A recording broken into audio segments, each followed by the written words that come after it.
Teen Titans number 21, written by Scott Lobdell and Tony Bedard, art by Eddie Barrows, and apparently Jesus Marino, according to the trade.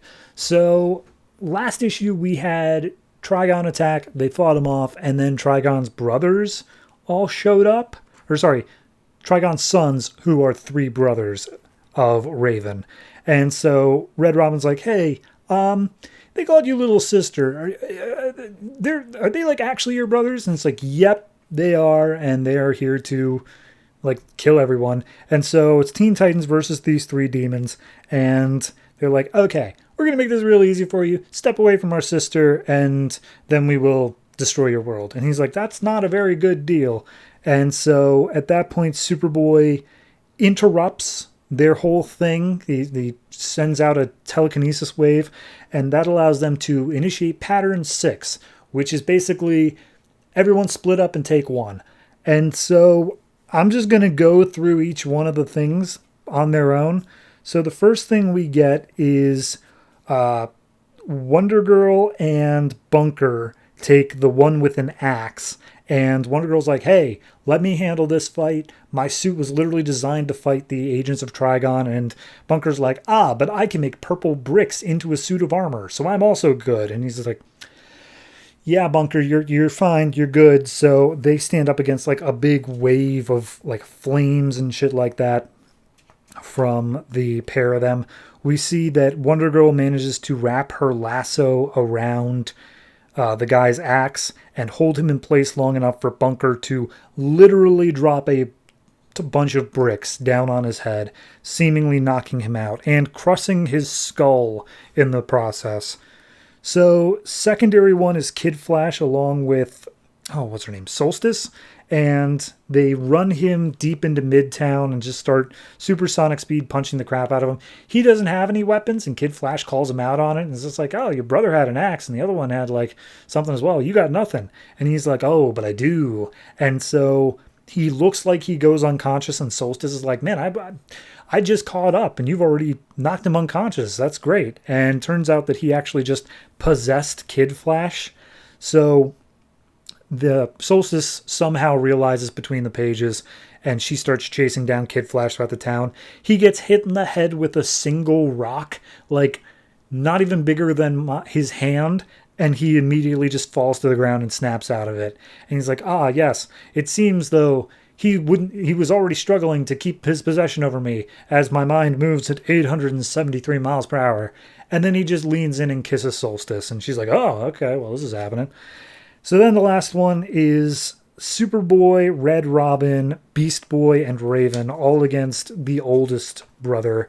And he starts firing off like huge fire blasts at them. Beast Boy turns into a T-Rex to protect them and then introduces himself. He's like, oh, by the way, I'm Beast Boy. And it's like, oh, yeah, thanks. Anyway, that's demonic fire. I doubt T-Rex hide is tough enough to deal with that. Raven, you got anything to deal with it? And she's like, yeah, my soul self can be protected by the fire. And it's like, okay, can you transfer that soul self power onto other things? And she's like, yeah, probably if we share like a touch. And so she touches Superboy's hand, and he turns blue to signify he's unaffected by the fire. But apparently the act of being in the soul self is in itself like horrendously horrifying within its own right. So yeah, he goes through a bunch to fly in and basically land a punch on the main guy. And at this point, there's a little cutaway to a classified location where a shadowy figure, who's definitely not Amanda Waller, is watching over this fight, saying like, how do we get a control on this? Like, we've got to figure out what's up, because at this point we're going to have to mind wipe all of Manhattan. And it doesn't go anywhere. It has nothing to do with this. But either way, the demon lands a punch on Superboy. Superboy goes down for a second, and as he's about to be attacked further, Red Robin comes in and slices off the demon's hands with his wings, and turns out the demon can just regrow them. It's not even a big deal. So then Beast Boy, off to the side where Raven is, he's like, hey, this is your family, Raven, and if anyone can beat them, it's you. And she's like, I don't know if I know how. And he's like, well, you're not going to be alone, so let's go find out together. So At that point, we see the demon laying a smackdown on both Superboy and Red Robin, and then all of a sudden he just seizes up, fall over, and dies. And turns out that Raven used her ability to take his heart out of his body, and she's just holding it in his hand, or in her hand, and saying like, "Oh, it'll grow back in a few minutes." But that's going to be me making my point that you can't beat us when we all work together.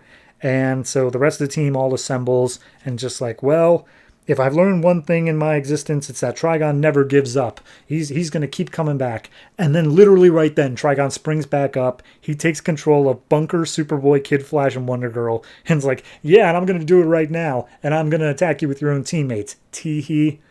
And that's it. That's the issue.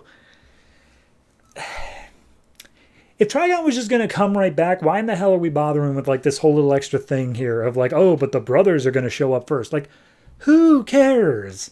Just just keep him around, man. Have him still destroying the city while they have to deal with these demons. Why are we having this whole thing where like he took 5 minutes away and then it's just relaunching an attack? It's just poor writing issue to issue. So, I mean, it's art-wise, it's okay. There was nothing in the writing that seemed awful. And the only real critique I have out of it is that it just feels unnecessary. Like, all of this felt like padding for Trigon. Like, Trigon didn't need a break, and yet they decided to give him one anyway, and we're just waiting it out until he comes back. So, yeah, I'll give this one I don't know. It's not awful. It's a 6. I mean, that's the thing. It's not, like, actively horrible, but it just feels so unnecessary. So, yeah, 6 for this.